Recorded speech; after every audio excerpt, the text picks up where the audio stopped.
Social মিডিয়ায় Hamburg মানেই বড় শহরের জৌলুস মাখা এক রোমান্টিক বন্দর নগরী। কিন্তু এই হানসেটিক সিটি বাস্তবেও কি ততটা সুন্দর যতটা সোশ্যাল মিডিয়ায় দেখায়? আমরা আজ এখানকার তিনটি জায়গা ঘুরে দেখব।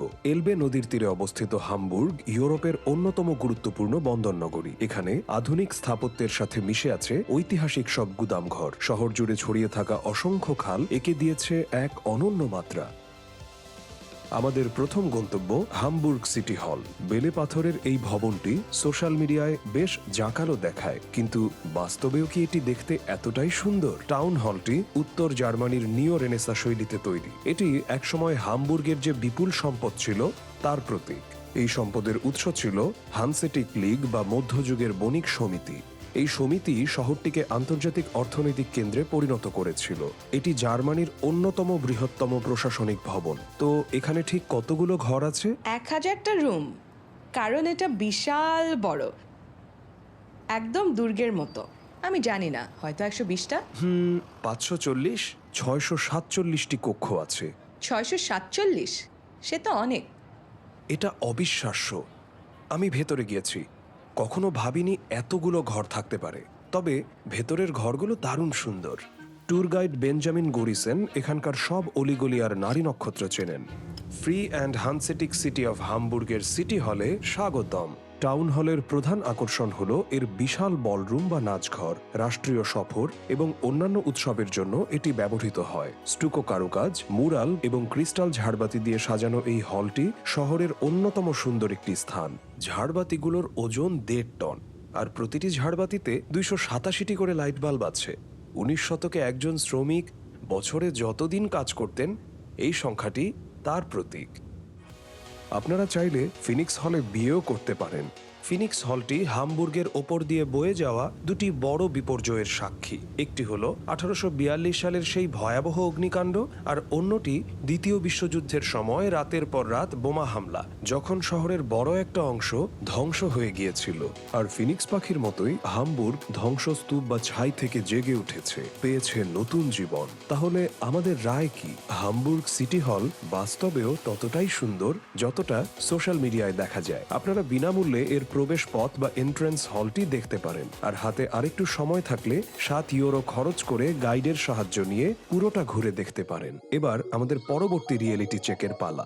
বিখ্যাত সেন্ট পাউলি পিয়ার্স। সোশ্যাল মিডিয়ার ছবিতে এখান থেকে বন্দর আর এলব ফিল হারমোনি কনসার্ট হলের অনন্য দৃশ্য দেখা যায়। বাস্তবেও কি এটা দেখতে দারুণ? বাষ্পচালিত জাহাজের ল্যান্ডিং এরিয়া হিসেবে 1839 সালে এই ঘাটগুলো তৈরি হয়েছিল। বর্তমানে এটি 700 মিটার দীর্ঘ একটি ভাসমান জেটি, যা এখনো একটি গুরুত্বপূর্ণ ট্রাফিক জাংশন। সবুজ গম্বুজওয়ালা এই চমৎকার ভবনটি 1907 সালে বাষ্পচালিত জাহাজের টার্মিনাল হিসেবে বানানো হয়েছিল। এখান থেকেই ফেরিগুলো ছাড়ে, আবার এখান থেকেই নৌকোগুলো বন্দর ভ্রমণে বের হয়। আর আমরা এখন ঠিক সেটাই করতে যাচ্ছি, ডেক হ্যান্ড হিয়েন্স জর্টসের সাথে বন্দর ভ্রমণ। হ্যাঁ, জেটিগুলো অতিথিদের জন্য খুবই আকর্ষণীয়, কারণ এখানে কোনো বাধা নেই, একদম খোলা। বিশাল এই নদীর সামনে জেটিগুলো যেন ভাসছে।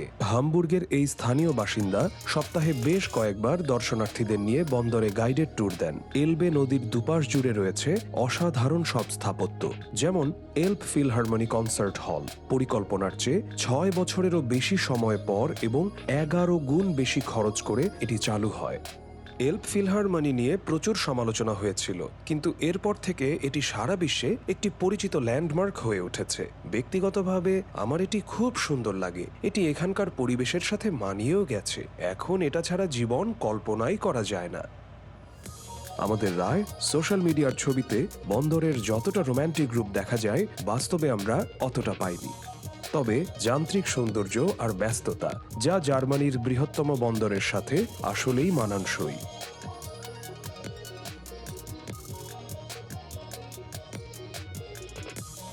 আমাদের 3 নম্বর হটস্পট হামবুর্গের স্পাইকারস্টাড ওয়্যারহাউস ডিস্ট্রিক্ট। জলাশয় আর ইটের তৈরি ভবনগুলো মিলিয়ে সোশ্যাল মিডিয়ায় এটি দেখতে অসাধারণ লাগে, কিন্তু এটি কি সত্যিই এতটা বিশেষ? 1883 থেকে 1927 সালের মধ্যে এই স্পাইকারস্টাড তৈরি হয়েছিল। এটি বিশ্বের বৃহত্তম ঐতিহাসিক গুদামঘর কমপ্লেক্স এবং ইউনেস্কো ওয়ার্ল্ড হেরিটেজ সাইট। এখানকার স্থাপত্য শৈলী সত্যিই চমৎকার, এবং এটা খুব ভালো যে হামবুর্গ তাদের ঐতিহ্যকে বাঁচিয়ে রেখেছে। হামবুর্গে বেড়াতে আসার মতো অন্যতম সেরা জায়গা এটি। দৃষ্টিনন্দন ভবনগুলো দাঁড়িয়ে আছে হাজার হাজার ওক গাছের গুড়ির ভিত্তির ওপর। এখানে কফি, চা এবং মশলা মজুত করা হতো। বর্তমানে পুরনো গুদামঘরগুলো অফিস, রেস্তোরাঁ এবং জাদুঘর হিসেবে ব্যবহৃত হচ্ছে। মনোমুগ্ধকর এই মোটেড ক্যাসেলটিতে ঢুঁ মারতে ভুলবেন না। এটি শহরের সবচেয়ে বেশি ছবি তোলা স্থানগুলোর একটি। এখানে পাবেন টিকান্টর চায়ের দোকান। ভেতরে ঢোকার সাথে সাথেই হরেক রকমের চায়ের গন্ধে আপনি মুগ্ধ হয়ে যাবেন। সপ্তাহের মাঝের দিনগুলোতে এখানে আসুন। ছুটির দিনে এখানে বেশ ভিড় হতে পারে। যেদিকেই ক্যামেরা তাক করবেন, স্পাইকারস্টাড দেখতে দারুণ লাগবে। সবশেষে আমাদের রায় কি? হামবুর্গের অবশ্যই অনেক রোমান্টিক দিক আছে, যেমন স্পাইকারস্টাড কিংবা জাকালো টাউন হল। আবার এই বন্দরটি নগরীর যান্ত্রিক ও রূঢ় সৌন্দর্য তুলে ধরে। এখানে কোনো ফিল্টারের প্রয়োজন নেই।